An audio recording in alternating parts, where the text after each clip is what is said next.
MindState poet over here. Give it up for Miss Mickey J. Y'all give it up for Mickey J.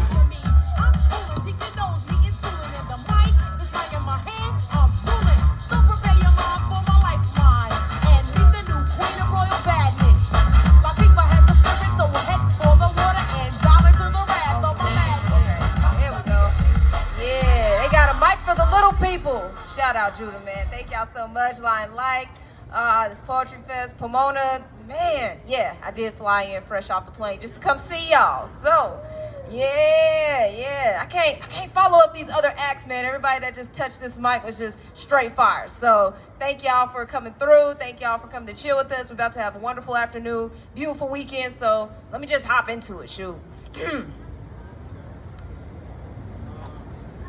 If the pen is mightier than the sword, what then do we say about the mic? Well, if the pen is mightier than the sword, then that means the mic is mightier than the roar. I agree. Because life and death are in the power of the tongue. And I heard somewhere the flesh of a word is in the breath of the one who spoke it. This is the mic that gives you room to flow like water does with uninhibited obstacles, effectively giving all your haters and enemies a nice cup of shut up. The opportunity to be crass with class and writing is the gateway between your mind running ahead of itself and your mouth catching up trying to find its words. Have you heard? Writing. Bringing the subconscious, unconscious into the conscious, the thoughts you seek the pen finds. When words lose me and I feel unempowered and ashamed, strokes the page, help power regain, reintroduce me to thy own name. Deliver the blows to better clarify, convey my pain so scattered emotion reaction won't make me look insane. And judge and jury, my fists may not always be available to deliver fury, but I will never, ever accept defeat. Because with my words of Wakanda, these fists are forever, these two will never cease to speak, because a single one is enough to start a revolution. Peace. I just like bringing that up there to warm y'all up. So again, my name is Mickey J. Some people know me as One Dope Girl. That's where y'all can follow me. You could go to my website, onedopeoracle.com. I am a poet, a psychic. I do tarot readings. Most of my work is all about just getting into the human spirit, all those emotions that we might still be harboring, whether it's safe to speak about, the stuff that happens to our lives or not. My poetry is here to articulate what you may be meaning to say. This poem is definitely dedicated to that. This one is called The Love Audit. I had found that there were a lot of people in my life that were taking a lot more than they were giving back. I think we could all resonate with people that take more than what they give, or you lend them money, the infamous one, and they don't pay you back. So today we're about to fire some people. Y'all ready? Let's do it. I'm your HR rep in the love department. I'm here to help you fire all of those trying to put you into emotional bankruptcy. So consider this the exit interview. Let's go. After reviewing your application, we need to address a few discrepancies. You want my love on loan with my sanity as the collateral? If my care becomes a currency you try to bankrupt, the price just went up. You mistook my softness for a subsidy, my listening ear for a loan you never planned to repay, and you thought my presence meant permission. No, that me showing up thought that you could check out and cash out. No, I don't do overdraft blessings anymore. I'm not co-signing on your coping mechanisms or financing your healing with my sanity.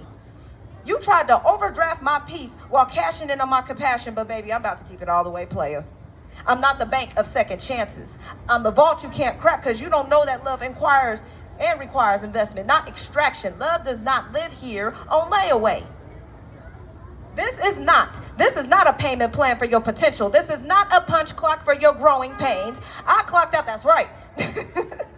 I clocked out the moment you tried to treat my nurture like a refund policy you could return to.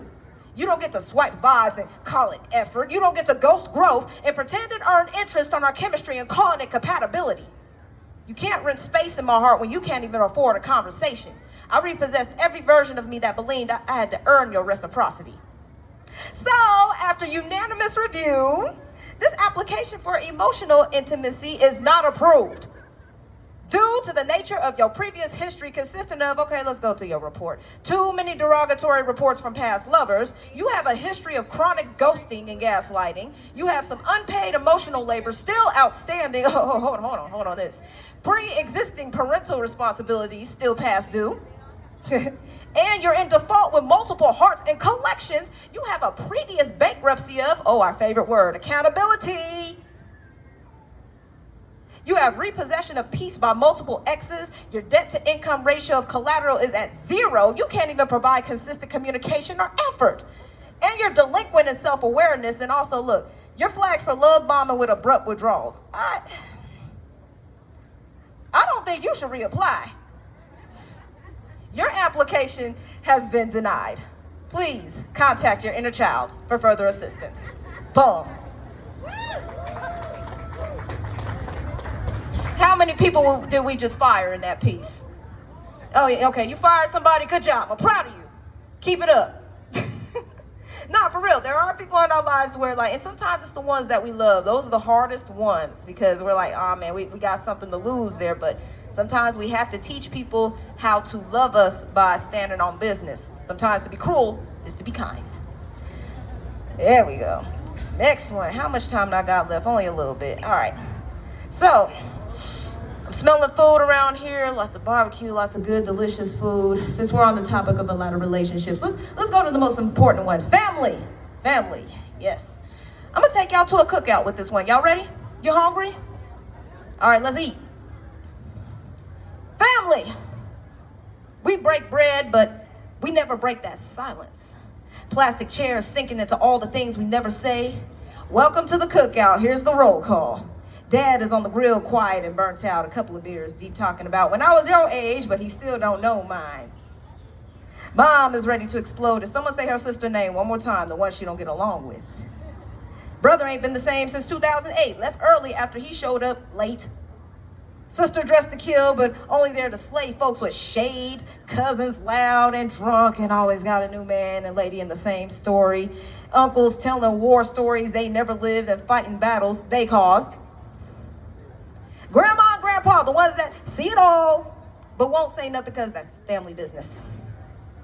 We brush trauma under checkered tablecloths and checking in but not checking them or within. And I ain't forgot that you forgot me until the ribs was done. We tell each other's business instead of supporting each other's business. We always got heat from the next one, hot gossip. But the only thing burning is the charcoal on the grill, not the family bull that we should have gone ahead and torched a long time ago. We light fires under rotisserie and burgers and hot dogs, but not under reconciliation.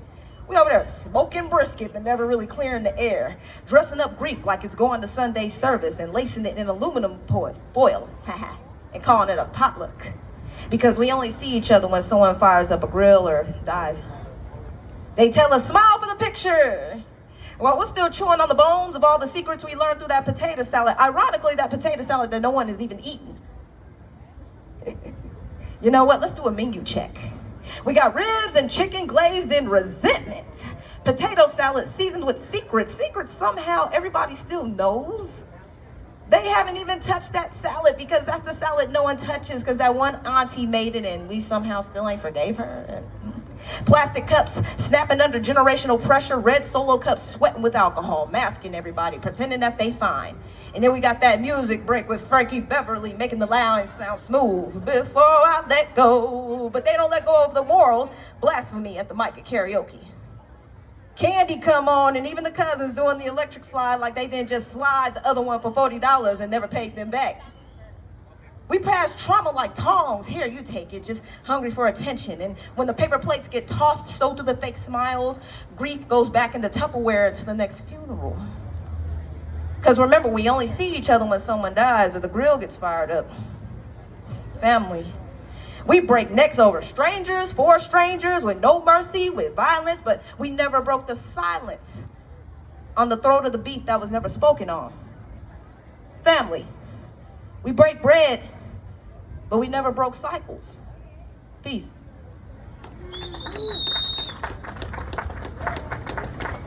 That was a heck of a meal, wasn't it?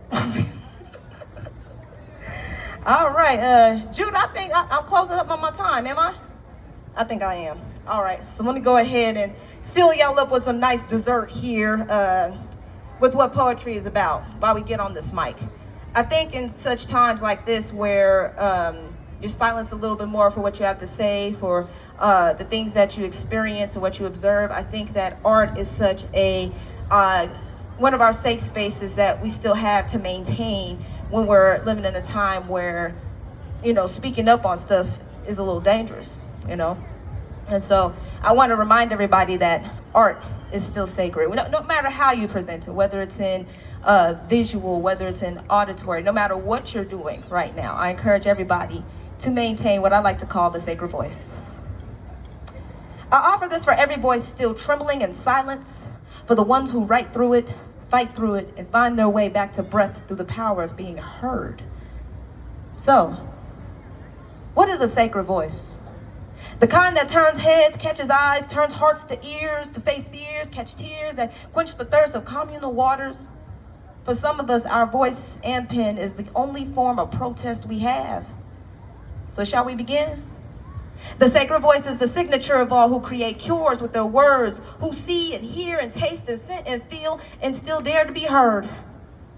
Protect it like a legacy, because your voice is the signature of your story waiting to be heard by someone who is still learning how to write theirs. So I leave you with this. May every sacred voice in this room echo beyond these walls. So while I'm holding off on the mic for now to transition through this move, I'm not saying bye. I got more stories to write. So until the next time, see y'all on the next page. Thank y'all so much, man. This has been incredible.